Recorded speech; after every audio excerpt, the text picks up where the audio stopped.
Hello, beautiful people. How are you? If this is your first time in my YouTube, thank you for coming. I appreciate you. My name is Celeste, and I'm a therapist. And I come on, I talk about these subjects that we all struggle with, and then I talk about solutions to dealing with them. One of the topics I'm talking about today is this idea of losing yourself trying to please people. Now that you're trying to find yourself, you see yourself struggling because now you're losing people. One of the things about us trying to find ourselves when we're stuck is that we start to become unconditioned. Many of us are conditioned to help other people, to do what other people ask us to do, to just say yes, have no boundaries, right? At some point, that can become very draining, and then we stop, we stop what we're doing, we start to say no. And when we start to change, people may push back. And you have to understand people are pushing back is because you're doing something that you don't normally do. It is going to hurt them, it affects them, but the reality is that at the end of the day, it's going to help you because you're no longer going to just say yes and you're going to start taking care of yourself. What I've noticed is that people who are always saying yes and always helping others have a hard time investing in themselves. I heard someone say you invest in things that you care about, right? You care about people, you care about your family, you care about yourself. But it's important to ask yourself, like, how much do I care about myself? Because I drop my plans, I drop what's best for me, I drain myself doing things for other people. The reality is that if you were no longer here, if you had a mental health breakdown, if you ended up in a coma, they'll have to find somebody else to do it. So because you may say like, well, if I don't do it, who's going to do it? They'll find someone. The most important thing is that you take care of yourself. And so we struggle with that. And I'm very solution focused. One of the things in order to take care of yourself is that you have to know yourself. You have to know your boundaries, you have to know your values. You've gotten to this place of not being able to say no and worried about what people are going to think because you don't have any boundaries, you don't have any values, and you don't know your worth. And so the moment you're able to know your worth and the moment you're able to find boundaries and find balance and know yourself, saying no will be a lot easier. It's not going to be easy, but it'll be a lot easier. Understanding, number two, understanding that you're going to lose people on this journey of saying no, of finding yourself.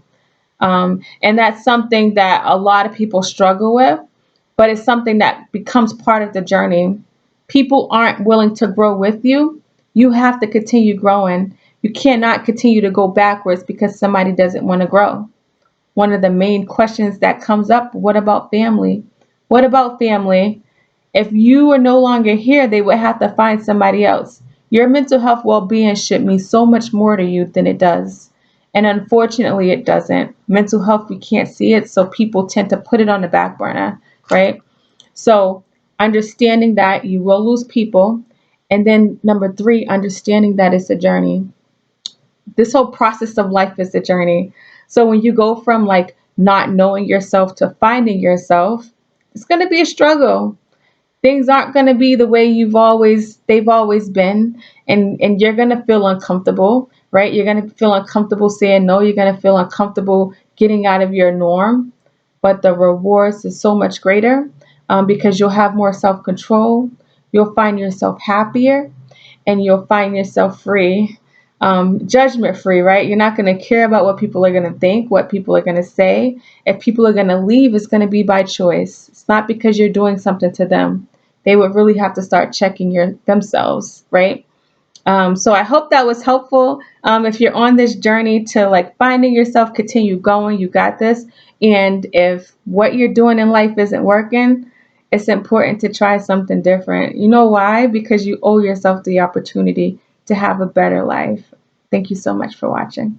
Hi, my name is Celeste Vissier. I am a licensed mental health clinician and motivational speaker with my own private practice called The Uniting Center. My goals in these videos is to help shift the way you think. For some reason, we have this faulty way of thinking that's negative. And when we think negative, we feel negative. By watching my videos, my goal is to help shift the way you're thinking. We think this way because we're living in an unconscious state. By watching these videos, you can learn how to go from unconscious to conscious, and then you'll really start to live and not just survive, and you'll find yourself as seeing things as half full and not just half empty. If there's a topic that you want to discuss that you haven't seen on my videos, don't don't hesitate to send me a message. You can also find me on Facebook, Periscope, and Twitter. And if you want to learn more about me and my practice, just visit me at www.theunitingcenter.com. And don't forget to hit that subscribe button. Thank you so much.